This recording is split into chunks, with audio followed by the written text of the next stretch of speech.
우리 사복음서에 보면 예수님께서 이렇게 우리 공생의 기간 동안에 사역하실 때에 항상 많은 병자들과 사람들이 예수님께 몰려가서 예수님께서 그들을 정말 친히 다 이렇게 고쳐주시고요. 또 그들을 정말 측은히 보시고 또 그렇게 예수님께서는 그들을 한 사람 한 사람 이렇게 돌보셨던 것을 우리가 볼 수가 있습니다.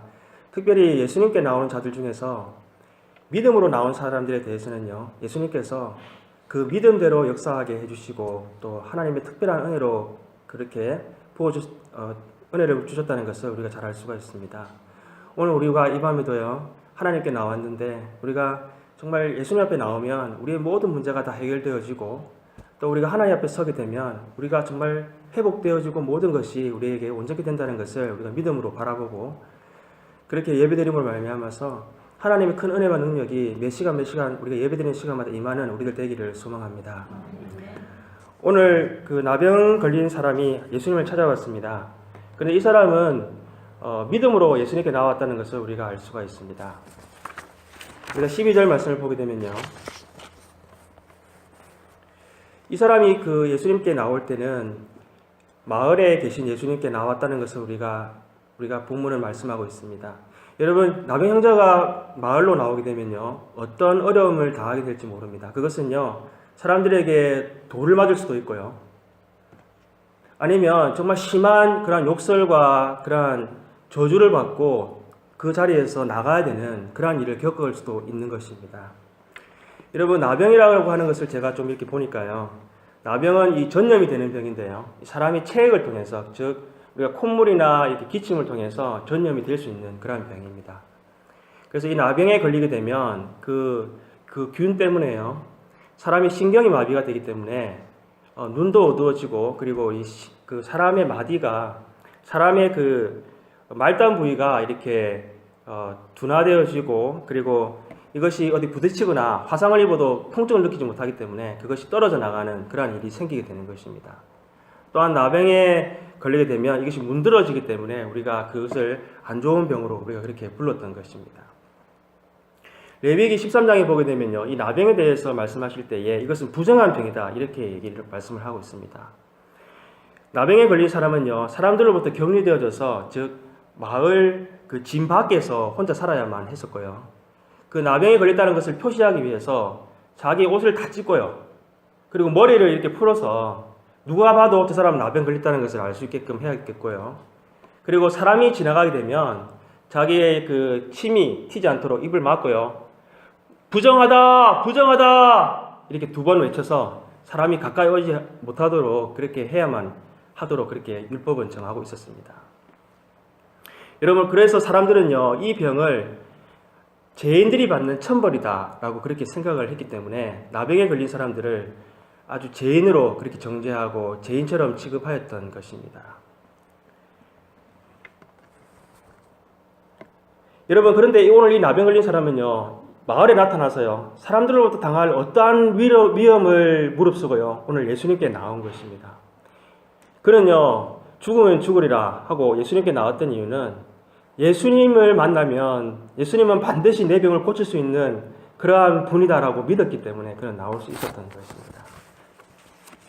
오늘 우리 본문에는 믿음이라고 하는 말은 없지만 그가 예수님을 부를 때 뭐라고 불렀습니까?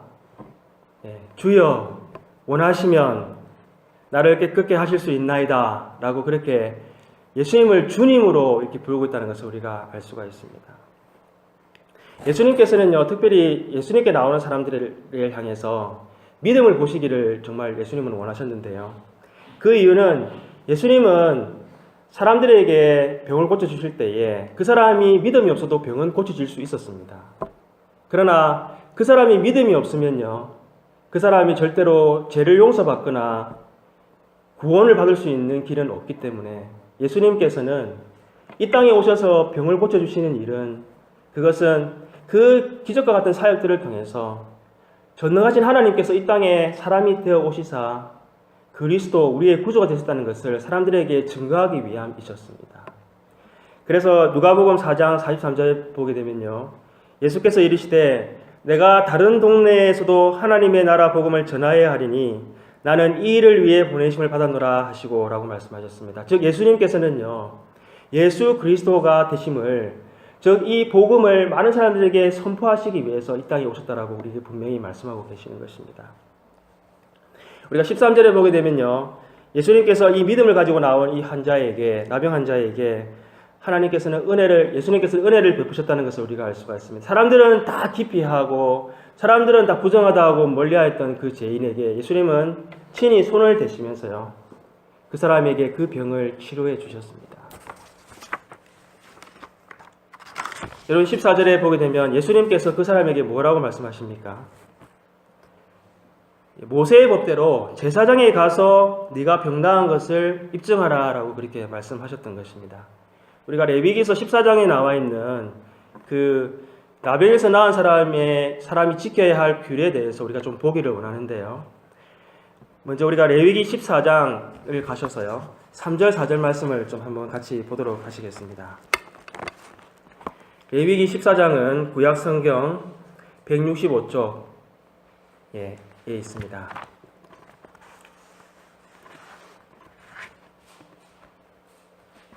164쪽.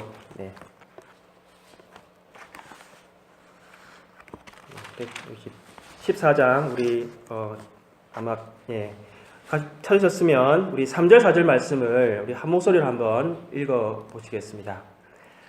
제사장은 진영에서 나가 진찰할지니 그 환자에게 있던 나병 한 부가 나았으면 제사장은 그 정결함을 받을 자를 위하여 명령하여 살아있는 정결한 새 2마리와 백향목과 홍색 실과 우술초를 가져오게 하라. 먼저 나병이 낫게 되면요, 이 사람은 진영 밖에서 제사장을 만나야만 했습니다. 그리고 그 제사장은요, 그 나병 환자를 위해서 정결의식을 이제 먼저 이렇게 해야 했습니다. 이 정결의식은요, 새 2마리를 잡아서요, 한 마리를 죽이고 그 피를 이제 받습니다. 그리고 그 물과 함께 받은 그릇에다가 이제 백향목과 홍색실 그리고 우술초를 담아서요, 그 나머지 살아있는 새를 거기다 이렇게 그 피 묻은 그것을 이렇게 찍어서 그 나병 환자에게 7번을 이렇게 뿌립니다. 그리고 그 7번을 뿌리고 나오게 되면 그 사람이 이제 그 사람의 죄로부터 정결하게 되었다고 하는 그러한 의식을 통해서 이제는 진영 안으로, 마을 안으로 들어올 수가 있게 되었습니다. 그러나 진영 안으로 들어왔다고 해서요, 그가 살던 집으로 들어가지는 못하고 7일간 그 텐트 밖에서 있으면서요, 자기의 옷을 다 빨고 그리고 머리털을 싹 다 밀고요, 그리고 목욕을 하고 난 다음에 7일간을 그 텐트 밖에서 지내야만 했습니다.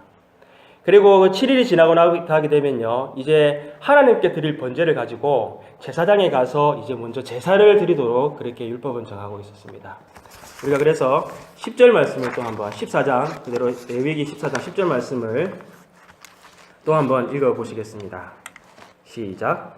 8째 날에 그는 흠없는 어린 수양 2마리와 1년 된 흠없는 어린 암양 1마리와 또 고운 가루 10분의 3 에바의 기름 묵 섞은 소재물과 기름 한 녹을 취할 것이요.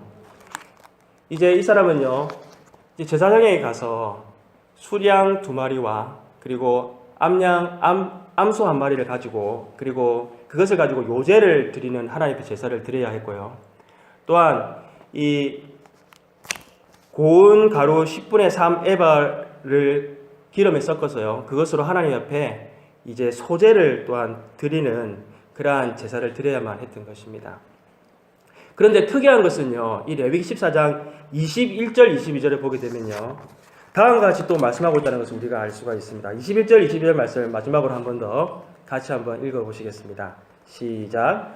만일 그가 가난하여 그의 힘이 미치지 못하면 그는 흔들어 자기를 속죄할 속건제를 위하여 어린 수양 1마리와 소제를 위하여 고운 가루 10분의 1 에바에 기름 섞인 것과 기름 한 녹을 취하고 그의 힘이 미치는 대로 산비둘기 2이나 집비둘기 새끼 2를 가져다가 하나는 속죄물로 하나는 번제물로 삼아. 이 사람이 하나님 앞에 제사를 드려야 되는데 만약에 가난해서 그것을 할 수 있는 능력이 되지 않으면 이 수염소 2마리와 그리고 암소 1마리 대신에 그냥 수염소 한 마리만 가지고 제사를 드리라는 것입니다. 그리고 소제를 드리고요. 만약에 그것도 할 수 있는 힘이 미치지 못하면 그냥 들에 나가서 산비둘기 2마리라도 잡아서 그것을 가지고 하나님께 반드시 제사를 드리라. 이렇게 말씀을 하고 계시는 것입니다. 이 말씀은요, 그동안 하나님과 단절되어져 있고 하나님께 나아갈 수 없던 자에게 예배를 꼭 드릴 수 있는 그러한 길을 열어주었던 것이 바로 이 레위기 14장에서 율법이 말씀하시고자 하시는 뜻인 것입니다. 여러분, 나병으로 살던 사람이 병을 낫고 나면 가장 먼저 하고 싶은 일이 무엇이겠습니까? 만약에 우리가 나병에 걸렸다 생각을 하고 그동안 진영 밖에서, 마을 밖에서 혼자 살았습니다. 나병이 나았습니다. 이제 나병이 나았는데요. 제일 먼저 하고 싶은 일이 무엇이겠습니까? 어떤 일을 제일 먼저 하고 싶으세요? 네, 가족 상봉을 제일 먼저 하고 싶으시겠죠. 그런데 예수님께서는 정말 그 사람이 가족을 만나고 싶은데 가족을 만나라고 말씀하지 아니하시고 가서 제사장에게 내 몸이 나은 것을 보여라. 왜 그렇게 말씀하셨을까요? 그것은 이 사람에게 그 가족을 만나는 그 은혜와 기쁨보다도 더 큰 은혜와 기쁨을 회복시켜 주시기를 예수님께서는 원하셨던 것입니다. 제가 그 소록도를 제가 갔다 왔다고 지난번에도 말씀드렸는데요. 제가 소록도에 갔을 때는 이미 소록도와 그 육지가 다리가 연결되어져서 다리를 그냥 차를 타고 들어갈 수 있는 그렇게 지금은 잘 길이 닦여져 있습니다. 그러나 그것이 다리가 나아지기 전만 하더라도요. 배를 타고 한참 동안 가야만 하는 그러한 외딴 아주 고립된 삶이었습니다. 한국에서 나병이 심하게 걸린 사람들은요, 이 소록도로 강제로 잡혀가서 그곳에서 죽을 때까지 그렇게 그곳에서 계시다가 이렇게 인생을 마무리하시는 분들이 많이 계셨다고 합니다. 여러분, 소록도에 계신 분들이 정말 몸이 다 이렇게 상해지고 몸이 말단 부분이 다 없어지는 그러한 고통보다도 아마 정말 가족들과 살지 못하고 정말 떨어져 살아야만 하는 그 외로움과 그 정말 그러한 감정적인 어려움들은 아마 육체적인 고통보다 더 심했을 것이라고 생각이 되어집니다. 여러분, 예수님께서 가족과 오랫동안 결별되어 살았던 이 사람에게 제사장에게 먼저 가서 그것을 네 몸을 보이는 정결의식과 하나님 앞에 예배를 드리라고 말씀드린 것은 이 사람에게 정말 그 어떤 무엇보다도 더 귀한 회복을 예수님께서는 주기를 원하셨던 것입니다. 여러분, 이스라엘 백성들에게 있어서 예배는요, 정말 그들에게 가장 중요한 것이었습니다. 이사야 43장 21절에 말씀을 하고 계시듯이요. 이 백성은 내가 나를 위하여 지었나니 나를 찬송하게 하려 함이니라 라고 그렇게 하나님께서 사람을 지으신 목적을 말씀해 주셨습니다. 여러분, 이스라엘 백성들은요, 하나님 앞에 드리는 이 예배, 그것은 그들에게 가장 큰 특권이었고요. 또 그것은 하나님을 만나는 놀라운 그러한 그들의 은혜와 그들의 놀라운 하나님의 복이었던 것입니다. 여러분, 나병 환자가 부정하게 되어져서 진영 밖에서 오랫동안 혼자 살면서요. 그는 당연히 그 진영 가운데에 있는 그 성소로는 나아갈 수가 없었고 그것은 하나님과의 예배의 단절을 하며 살아갈 수밖에 없었던 그의 입장이었던, 그의 삶이었던 것입니다. 예수님은 그것을 너무나도 잘 아시고요. 그 사람에게 지금 하나님께 나아가서 예배를 드리고 하나님과의 다시 감격적인 만남을 회복하라. 그렇게 예수님께서는 말씀해 주셨던 것입니다. 여러분, 이스라엘 백성들은요, 늘 제 가운데 살았지만 그들에게는요, 그들 진영 한가운데 성막이 계심으로 말미암아서 늘 하나님께 그들은 그 번제를 드리고 속죄제를 드림으로 말미암아서 그들의 죄가 용서받고 하나님과의 관계가 회복되어지는 그러한 그들은 삶을 살아갈 수가 있었던 것입니다. 여러분, 예배가 무엇입니까? 예배는 바로 하나님과의 단절되었던 우리의 관계가요, 회복되어지고 하나님의 임재 가운데 서는 것이 바로 예배인 줄로 믿습니다. 여러분, 예배는 예수님께서 말씀하셨듯이요, 우리가 오직 하나님의 긍휼하심으로 말미암아서 우리가 그분 앞에 서는 것이 예배인 줄로 믿습니다. 우리는 죄인들은 결코 하나님 앞에 나아갈 수 없는 자임을 우리는 기억해야 될 줄로 믿습니다. 나병에 걸린 사람이 정말 이제 점점점 그 신경이 마비됨으로 말미암아서 몸이 상해지고 몸의 부분들이 떨어져 나가고요. 그렇게 몸의 감각이 없어지는 것처럼 우리도 또한 죄에 대해서 그것이 무뎌지고요. 죄가 죄인지도 모르고 살아가는 우리들 자신이었다는 것을 우리는 날마다 기억해야 될 줄로 믿습니다. 하나님께서는 그러한 사람들을 위해서요. 이스라엘 백성들을 하나님의 백성으로 먼저 삼아주셨습니다. 그리고 그들에게요. 하나님께서는 예배할 수 있는 삶을 인도해 주셨는데요.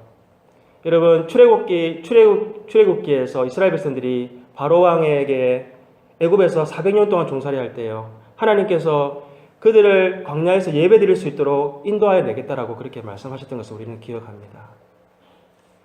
모세를 통해서 애굽에서 나와서요. 광야를 지나가는 동안에 하나님께서는 모세를 통해서 성막을 어떻게 짓고 또한 하나님께 예배를 어떻게 드려야 되는지 그것을 우리는 출애굽기와 그리고 우리 민수기를 통해서 하나님은 너무나도 레위기를 통해서 자세하게 우리에게 말씀하고 계신다는 것을 우리는 볼 수가 있습니다.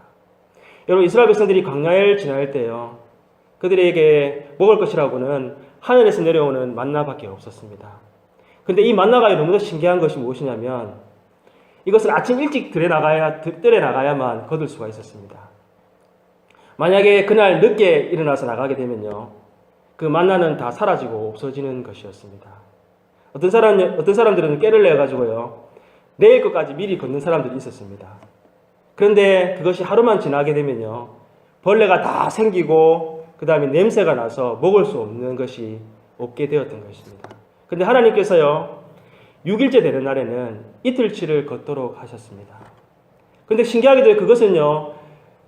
안식일이 되어도 그것은 전혀 변하지 않고 그것을 먹을 수 있었던 것입니다. 왜 그렇게 하셨겠습니까? 하나님께서 이스라엘 백성들에게 안식일을 거룩히 구별하여 지킬 수 있도록 하나님께서 역사해 주셨던 것입니다.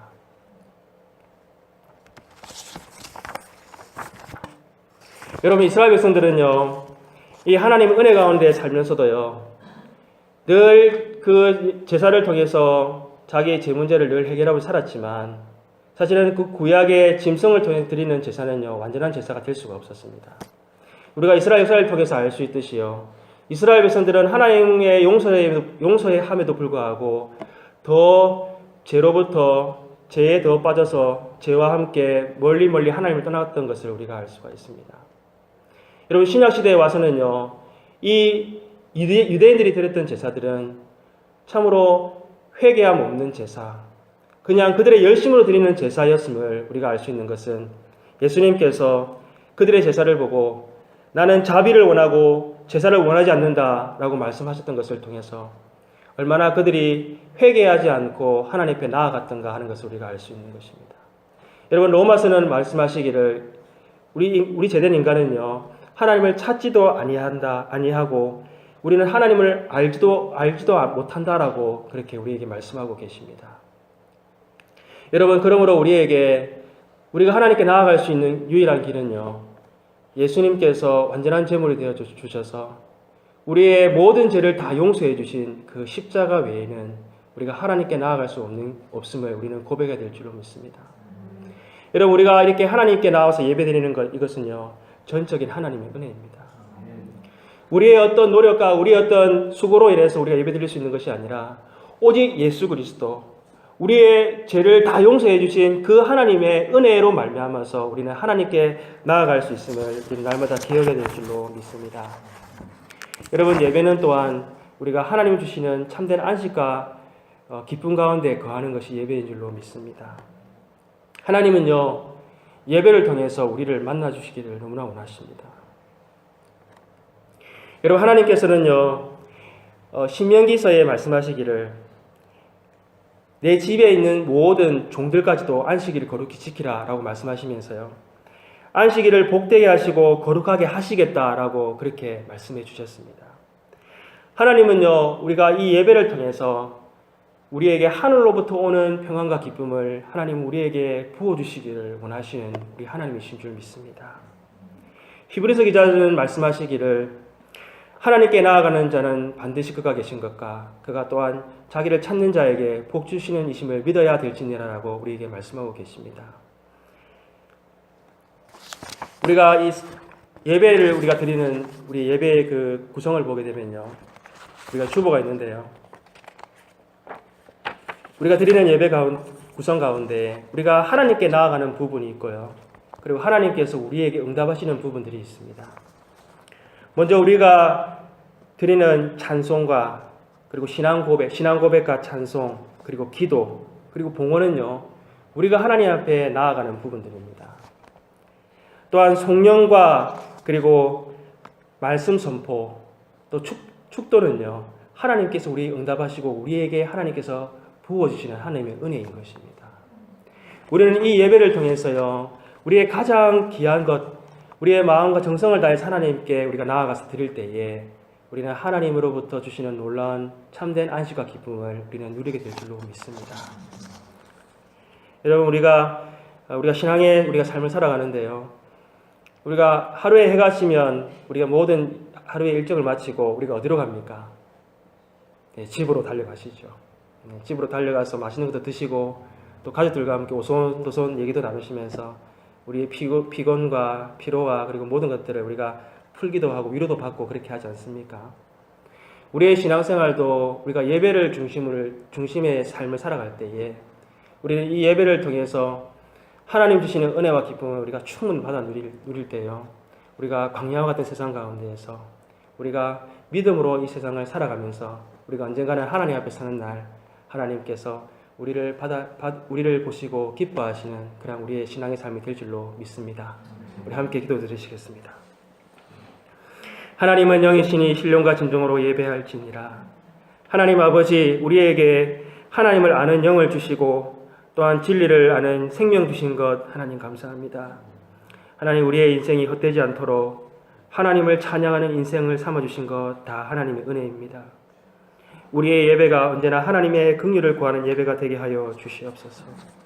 주님의 임재 가운데 새 힘과 능력을 공급받고 우리에게 허락하신 하나님 사명 감당하는 주의 교회 되게 하여 주시옵소서. 하나님, 땅끝까지 복음 전하게 하신 이 사명 우리가 하나님 아버지 감당하게 하여 주시고 우리가 하나님 앞에 서는 날 잘했다 칭찬받는 주의 교회 주의 백성들 되도록 역사하여 주시옵소서. 모든 것 감사하고 우리 주 예수님 이름으로 기도드립니다. 아멘.